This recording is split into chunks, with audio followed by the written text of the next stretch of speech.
First hear from Kevin. Kevin is the senior counsel with Alliance Defending Freedom. He's going to speak on the topic, the death of Roe v. Wade, how God orchestrated the impossible and what's next.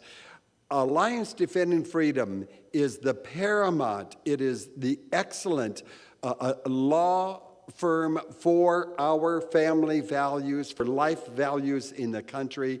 We're so honored to have Kevin with us. Kevin, come introduce yourself and tell us about what you do. Thank you, Dale. It's really a pleasure to be here, and it really is a privilege to work at Alliance Defending Freedom. I've been with them almost a little over 21 years. It's hard to believe it's been that long.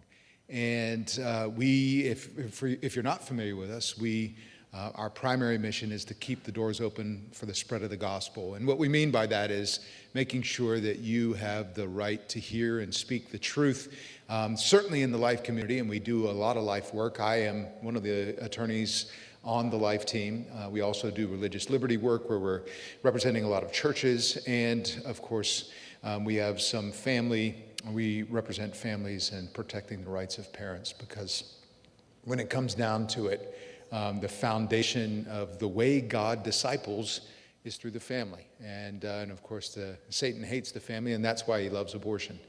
So I'd like today to start with, to tell you just some stories about two cases that really demonstrate God's sovereignty.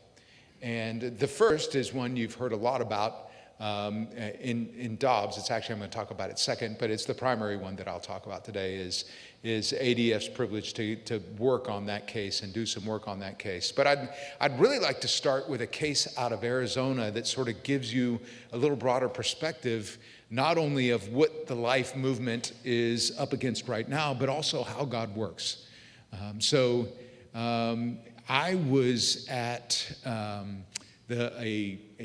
meeting in Colorado Springs at the Garden of the Gods, and I got a call in 2023. I think it was 2022, just after Dobbs came down, and got a call from the Attorney General's office there in Phoenix, where General Brnovich, when he was the Attorney General, he was a pro-life Attorney General, really solid conservative, and he said, we have this case from 1971.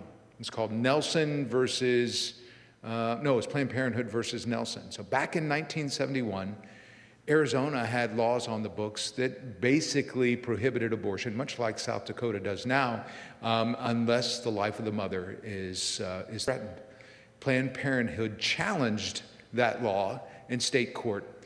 And the state court judge, who actually ruled against the state and said that law was unconstitutional, said, you know what? One of the things that we need to make sure is that the unborn children in Arizona are represented in this case. So he appointed what's called a guardian ad litem. It's basically a court-appointed person that's appointed for the purpose of looking out for the interests of somebody before the court that can't look out for it for themselves. So oftentimes in divorce cases where there are minor children involved, the court will appoint a guardian ad litem. Well, this judge in Pima County, Arizona, which is down near Tucson, appointed a guardian ad litem for all the unborn children in Phoenix and represented the interest of those unborn children in the litigation. Isn't that amazing, first of all, that he had the wherewithal to do that? And so he did. I don't think it was on a motion of either party. He just decided that was important. Well, that was 1971. The state that he ruled for Planned Parenthood, but the state appealed, went up to the Court of Appeals in Arizona, and the Court of Appeals of Arizona won, actually ruled for the state of Arizona and said, no, Arizona has a very significant interest in protecting the life of the unborn. 3 weeks later, this was 1973, Roe v. Wade came down. Roe v. Wade came down, and so the Court of Appeals of Arizona had to reconsider its decision and actually put that law, it was a pre-Roe law that had been on the books since before Arizona was even a state, put it on hold. Well, this Attorney General is telling me this story, and he's saying that law has been on ice for 50 years, But now that Roe is overturned, we're thinking about seeing if we can get back in effect. All right, so pause for a second. I'll tell you the rest of that story in a minute. Let's talk about Roe being overturned. So we happen to be, the reason why he called us is because ADF was very involved in Roe being overturned. Now, I say that, and keep in mind that we weren't the only people involved. As a matter of fact, people have been praying for Roe to be overturned since 1973. And I am the son of a Baptist pastor, so I kind of feel home right here. But one of the things that I feel like I'm in debt to is our Catholic brothers and sisters, because they carried that torch for a long time. The people at March for Life, founded by Catholic folks, they had a march, I think the very next year, 1974, and had a March for Life every year since. And of course, that was a little bit of the tip of the spear, or maybe the thing that a lot of people saw, but people prayed for the overturning of Roe and the restoration of protection for unborn for 50 years, and a lot of organizations played an important part of that. But in 2016, or about 15, well, let me say 15, I had been with ADF for a long time, led several teams. They asked me to take over the life team. I had never really done any pro-life work, didn't really know the cases, and one of our primary goals was overturning Roe. That was on that's my annual review. How you doing on overturning Roe? I hadn't read Roe since law school. I kind of felt like Gideon, who, when he said, I'm the least member of the least family of the least tribe in Israel, and you're asking me to come do something huge and to combat this huge Midianite army. And but at one point we had some allies come to us, and they said, we've got this idea that we think we need to do. And I said, well, that's a terrible idea. I don't think we should do it. So that I didn't know much, but I thought I knew that was a terrible idea. But then in 2016, due to a lot of efforts, many of people in this room, we have some representatives of SBA list, they were very instrumental in Trump getting elected. And I knew that he was going to get to appoint a Supreme Court justice to replace Justice Ginsburg. And I thought, wow, we might have a shot. And basically, the idea wasn't our idea, but it's one we took up. The idea was, look, let's focus on the baby and protecting the mom, and let's get some laws enacted that definitely violate the provision now that's in Roe, which basically says that states couldn't regulate abortion prior to viability, which is about 22 weeks. There are several statutes on the books that were pain-capable bills that regulated it at 20 weeks, but Planned Parenthood was smart enough not to challenge those because they thought, the Supreme Court might use that to overturn Roe. So we used 15 weeks, which lines up with some very important parts, things like, for instance, the baby can feel pain probably at 15 weeks. There were some new studies saying that. And one of the most, the D&C procedure starts about that time, and that's the most dangerous for women. And so we, about that time, I didn't know much about it, but the guy on my team who did know a lot about it was Steve Aden. I said, Steve, Kristen Wagner, our leader, says, we got approval to do this. We need to develop a plan. And he said, that's a terrible idea. And I said, write it up anyway. So we wrote it up anyway, and basically the bones of the plan were we were going to get this 15-week statute enacted in a couple places and hopefully get it up to the Supreme Court. And the court would initially uphold that 15-week statute. That would be the first step. And the second step, maybe 4 or 5 years later, we would have eroded Roe enough to where we can get the court to overturn Roe completely. About that time, Denise Burke came to work for us. She's now on our legislative team. If you ever work with ADF, you may never work with Denise, but she has a ton of experience drafting model legislation. So she drafted up a bill and added some meat to the bare bones of this plan, and had a ton of experience, knew all the cases, unlike me, and we got that enacted almost immediately in Mississippi. she and Kelly Fedoric, another lady on our team, got together with the legislators there. They got it enacted, and several other states too. And we thought maybe if we get it enacted, eventually, well, the other side's got to challenge it. Eventually, we might get a case up to the Supreme Court. Well, of course, they challenged it in Mississippi right away, and the district court wrote this condescending opinion, said, here's Mississippi discriminating against women this time, not black folks, and treating them like less than, and all this thing. And then, of course, the court put the law on hold. We appealed to the Fifth Circuit Court of Appeals in New Orleans, and because of Roe, they had to rule against us, although we got a good concurring opinion saying, we don't want to rule this way, but our hands are bound. And we thought, okay, we'll go ahead and appeal to the Supreme Court. And we were involved behind the scenes at some point. And then a man named John Bursch came to work for ADF, who has a ton of experience at the Supreme Court, used to be the Solicitor General of Michigan, and he was very instrumental in helping get that case submitted to the Supreme Court. And the Supreme Court took it. I was shocked. I thought, maybe the third or fourth one will get the Supreme Court to take it. The court took the very first one. And then, and of course, that was not written into the plan we had designed. And then Trump doesn't just appoint one justice, he appoints 3. I didn't have that in the plan. And then there was the state of Mississippi got a new attorney general, Lynn Fitch. She's a single mom, longtime pro-lifer, and a great face for the pro-life movement, showing that, look, there is this lie out there. In order to be a successful woman, you have to have abortion.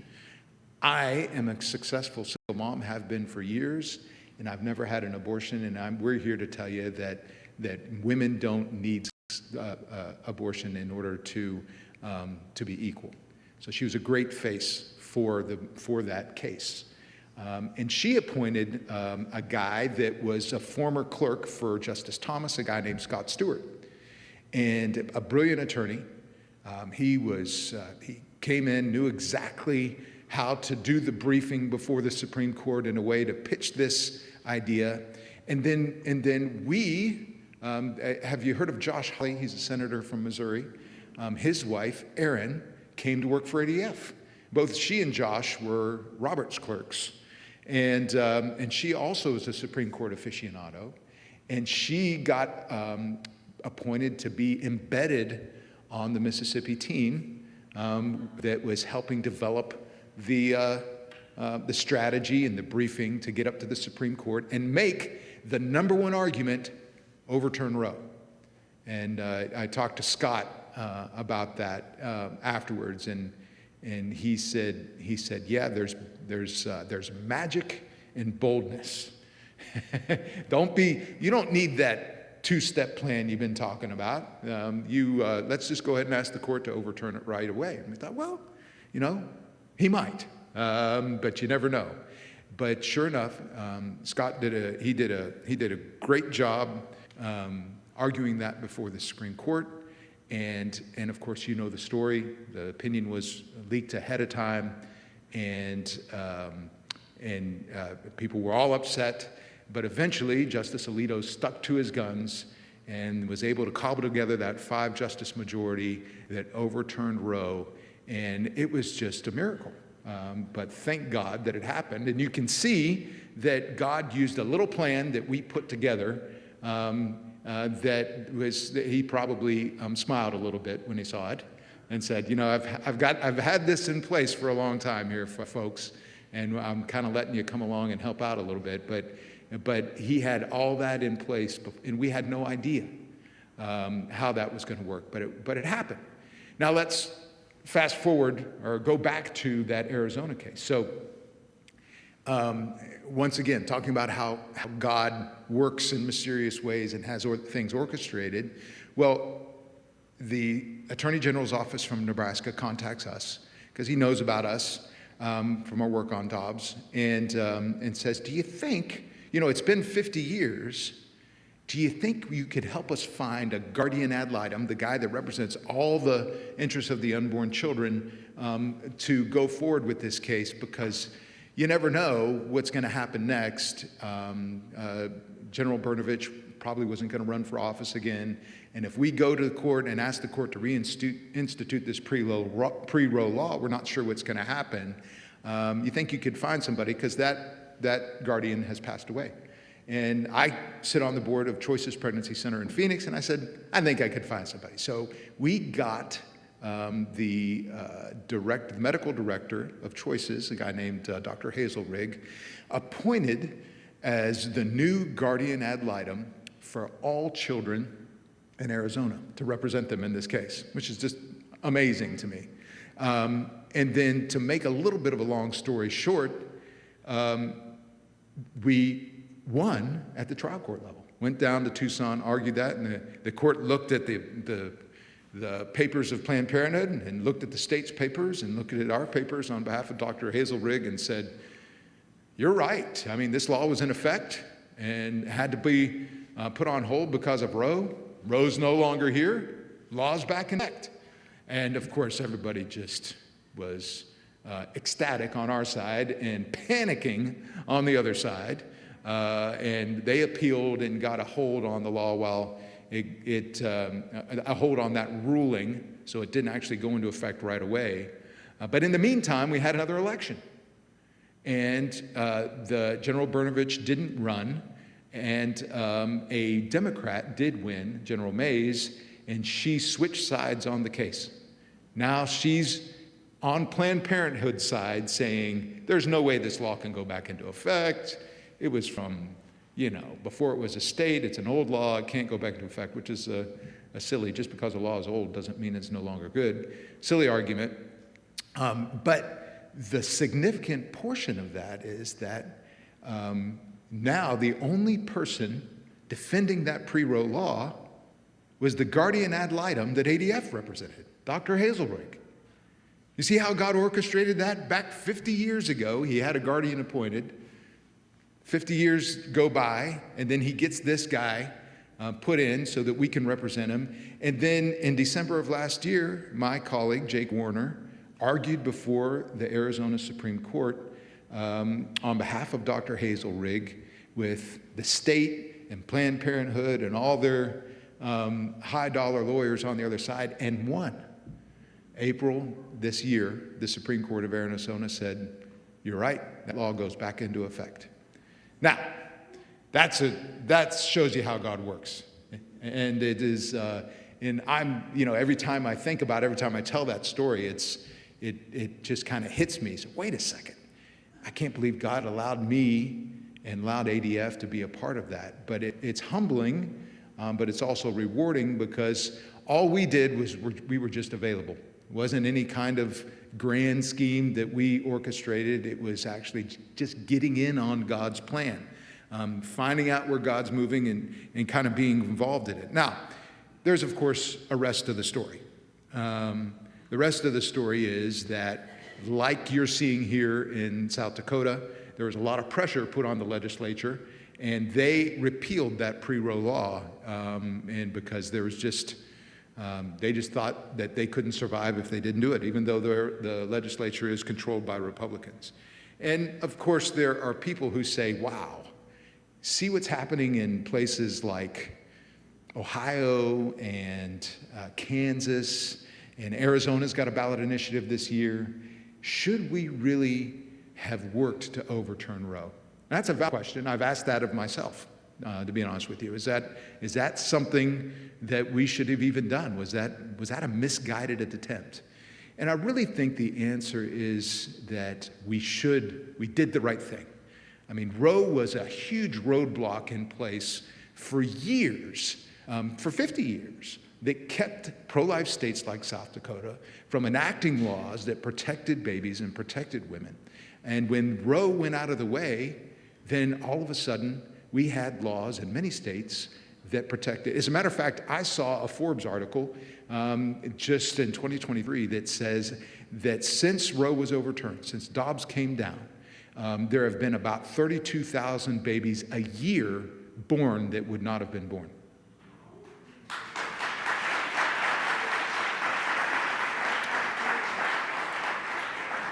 Now, you may say, yeah, but overturning Roe, I mean, look at the violence against pregnancy centers. We've represented a lot of them. The attacks on pregnancy centers, we're defending a lot of those right now.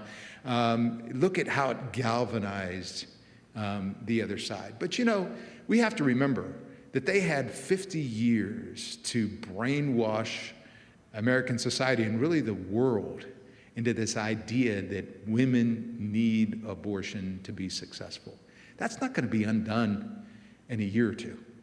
We have a lot of work to do as the church and as a pro-life movement. We've got to start changing hearts and minds, and of course that begins in the church. That's God's instrument for making sure that we are being salt and light. CareNet, I have the privilege of sitting on CareNet's board, and they did a study recently that said that 40% of the women and almost 50% of the men who are involved in abortion were in church the month prior. This is not just an issue out in society. I think I've heard several people here say, look, we've got a problem in the church with abortion, and until we get the house of God right, we're not going to be able to positively affect society. And they're going to be taken in by the lies told by the other side. I love that line. The baby has to die in order for me to live, instead of what Jesus did. He died so that we could live. Isn't that just the way the devil would work? It's a fantastic principle. But if we can rebuild the family, and I know you all are committed to that. If we can rebuild the family, get fathers to take the responsibility not only for their sexual activity, but also as dads and as husbands, we'll go a long way to eliminating the demand for abortion, making abortion unthinkable, because there's only so much we can do to limit the supply. There are a lot of illegal drugs out there, and there's still a lot of demand for them, and it's still a problem. But until we make abortion unthinkable, we are going to have an abortion problem, even if Amendment G doesn't pass, and even if it's ballot initiative 139 if it doesn't pass down in Arizona. If that doesn't, we've got to change hearts and minds, and we need to disciple men to be better fathers, better husbands. We need to make sure that they're stepping up and understand that they have a voice. I do an informal survey, and if I talk to pregnancy center workers, and there are a bunch of them in here, and I ask them, if the father wants the baby, how often does the mom want the baby? And I hear differing answers, but sometimes they say, if the dad wants the baby, almost all the time, the mom wants the baby. That changes. I talked to Ashley recently today. She said, especially maybe in college towns, that may not be the case. But generally speaking, the main reason why women get abortions is because of lack of support. And if that dad stands up and becomes a father to that child and commits to him, and the mom believes that he will, the demand for abortion is going to take a huge dip. So we've really got to work there. So I just want to leave you with a little bit of hope, maybe a lot of hope, maybe say it that way, because the Bible says that God's thoughts are nothing like our thoughts. And his ways are so much higher than we can imagine, just as the high as the heavens are from the earth. So that night, right before Dobbs was overturned on June 24th, so it was June 23rd, I went to church. Our church at that time had services on Thursday nights, and my 4-year-old grandson was there, and we were in the back, and his favorite song at that time was Waymaker. He said, Papa, put on Waymaker. So I find it on Apple Music, and it puts on. He's in the back, singing at the top of his lungs, and in his way off key. He's a fantastic football player, but probably not going to be a singer. Waymaker, miracle worker, promise keeper, light in the darkness. My God, that is who you are. So we got home, listened to that, turned it off, and turned off the car. And the next morning, the 24th, and I am getting ready for work, and we're way behind the East Coast. So I get up, and so Dobbs came down.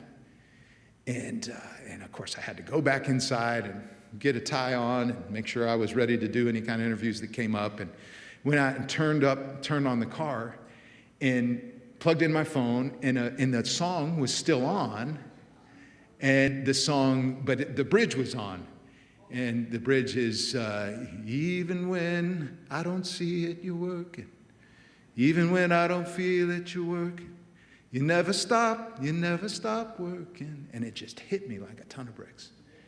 God was in this from the beginning. And I'll be honest with you, I was not that optimistic. All the blowback they got from the leak, and I just felt like God impressed upon me this: why did you doubt me? I allowed you to be a part of this. And I allowed each one of us to be a part of this. And I believe the pro-life movement, all of us have had a part in that. And it's so easy to doubt. But we have to remember that just like the angel said to Mary, nothing is impossible with God. In Luke 1:47. So keep up the good work. God is doing amazing things. He loves babies. He loves their parents. And you are doing the work that he's ordained you to do. Do not become weary in well-doing. He's got a plan. But in the end, we will reap a harvest. Thank you.